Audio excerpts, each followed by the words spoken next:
All right, well, the visiting Kansas bike that came here for a restore is all finished up for the most part.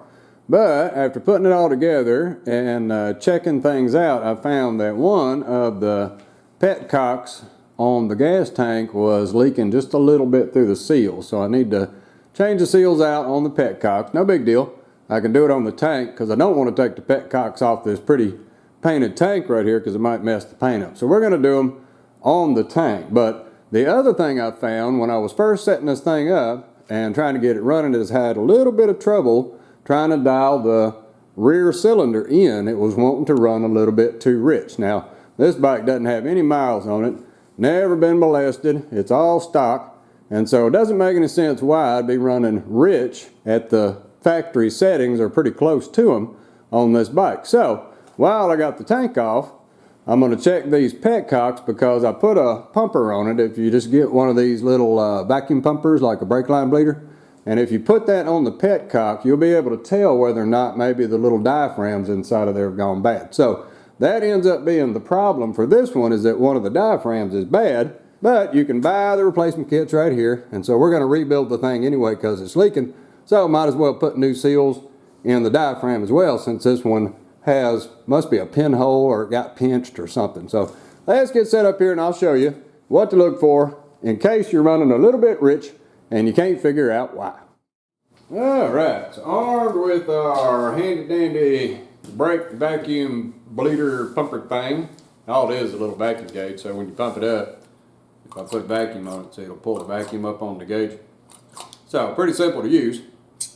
And what we're going to do is hook it to the vacuum line that goes down to the carburetors. Normally goes down to the boot, because this is where, if the diaphragm is busted, this little guy right here is going to pull fuel through the petcock, through the diaphragms when it shouldn't do it, down into your intake. So what you want to do is not put a bunch on it, but put maybe 5 to 8 inches of mercury on it, whatever it stops at. Now if it pumps up and it goes down real fast, you're going to know for sure there's something wrong with the diaphragms in the petcock, because they're not supposed to have any leaking going by. It should be a solid seal. And the way to tell really is with gas in it. Now I got the gas drain down so I can take the petcocks off, but if you put a little loop right there in this clear part, if any fuel collects up inside that loop, you're going to know your diaphragms are bad. So you can do it on the bike real easy with gas in the tank. Just put it on there and put a little loop in there and then pull some vacuum down. But as you can see, my vacuum is slowly dropping.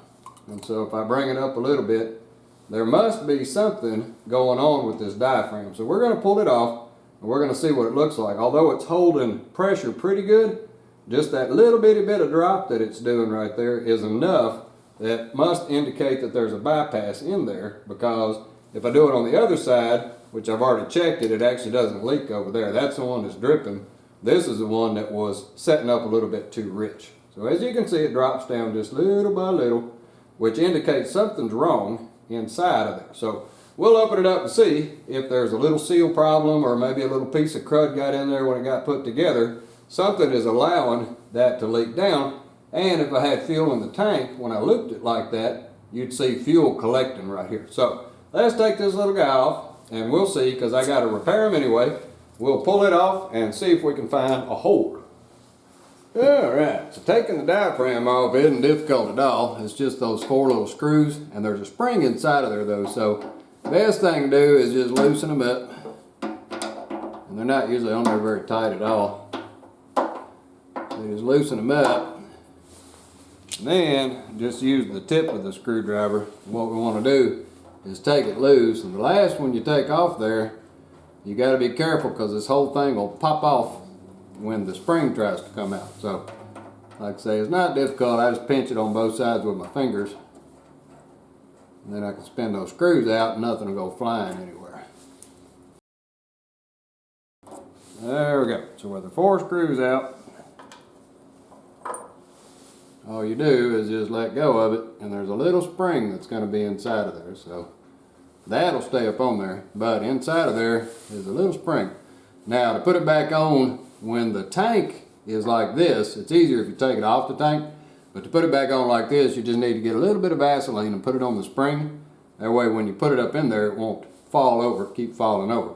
And just note the orientation of this little guy. It goes backwards for this one. It's always opposite to the flow of the fuel. So we keep up with our screws, keep up with these guys. Now let's pull this diaphragm off here. Alright, so with that plate off, all we got to do is just grab it and it slides right off there. And you can see there's some fuel in it, and this diaphragm must have a hole somewhere.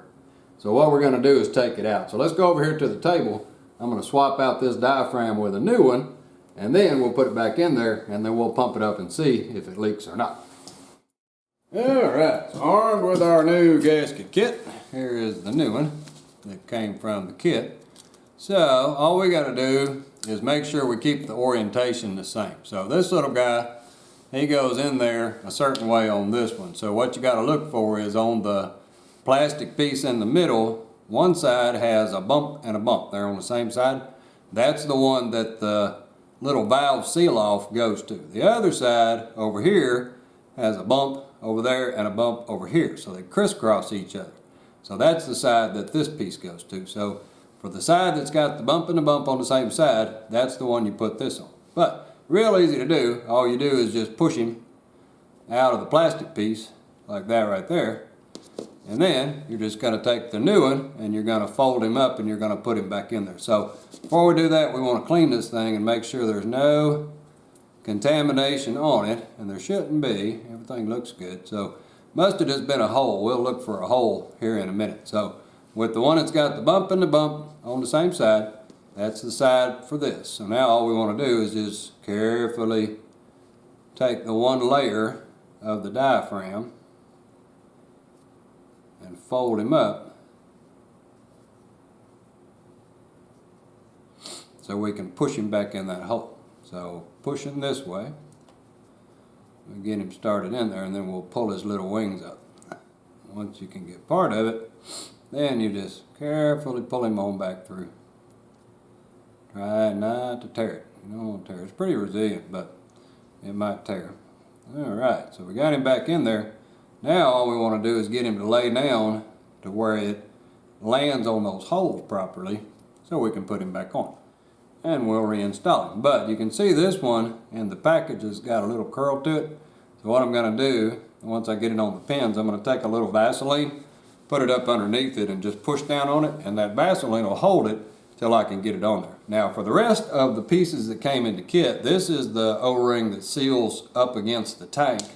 This is the O-ring that's leaking on the other petcock. It's the front one. And this is the little divider plate that as you rotate the petcock, it picks which way it wants the fuel to flow. So we're going to use those on the other side of the petcock, but we can reinstall this guy just like he is. And like I say, I'm going to Vaseline right here, and then when I put it back up on there, put a little Vaseline on the spring, I can get it reinstalled real easy. So let's get this took care of, but first we want to see on this one whether or not we had a hole. So there we go. So if we shine it just right, you can see right there is the tiniest of little holes that's inside of that diaphragm. And it looks like it got up against this metal one time too many, and it put a little hole in it, but there's a tiny little hole right there. Let me go get something and set it through it so you can see where the little hole is. So right there, if you can see it on the camera, there's the end of the tweezers. There's the tiniest little hole right there. You can see the end of the tweezer sticking through it. So that itty bitty hole, must have where it got up against the metal, is enough that it'll make that thing run a little bit rich because it can get some fuel through here. Now if it's through one layer, it has to be through the other layer as well. So there's another hole over here somewhere. We'll get this guy reinstalled, and then I'm going to change out the front, which is super simple. You just change that little disc out and you change out the O-ring, and that should fix all the issues that we have with the petcocks. We can do the other one the same, put it back on the back, and we'll be in good shape. So let's swing around here, put this little guy back on, and we'll be ready to release this bike back to Kansas. Alright, so the reinstall is pretty simple, and anywhere it wants to roll up, just put a little dab of Vaseline underneath the gasket and get it to stay there. Let me get my light moved up. So then all we want to do is reinstall this little fellow, and you can see the dots on the top match up to those ones that are straight across. So that's why it's important to put it a certain direction, because we got to line those little dots up. So when you get that one in there, it'll stay up on there, and you can make sure you got the rubber over the dots right there. Now we just need to take our spring right here, and we're going to dip it in Vaseline so it'll stay up in there. Get a little Vaseline on it. We're going to get our screws ready, put this little guy with the Vaseline on there so he'll stay up there. And then we just want to get our screws ready and put it together. So a little bit harder to do on the tank like this, but with the Vaseline you can set it up on there and it goes up on there and stays on. So then you just want to wiggle it around till you get everybody to lock in. So now you got to hold it, and we get our screw started, and you're good to go. So now we just put our other 3 screws on, and we got our issue with running a little rich resolved. So then we'll just go around to the other side of the petcock, take it out, replace the gasket, and do all that. But this is what I wanted to show, is that if you're running a little bit rich and you can't figure out why, you might want to put a vacuum gauge on that little petcock right there, pull on that and see, not a lot of vacuum, like 5 inches of mercury or so, and then loop it down, and if you see any fuel coming through, you're going to know you need to replace those diaphragms right there, and then you'll be back in good shape.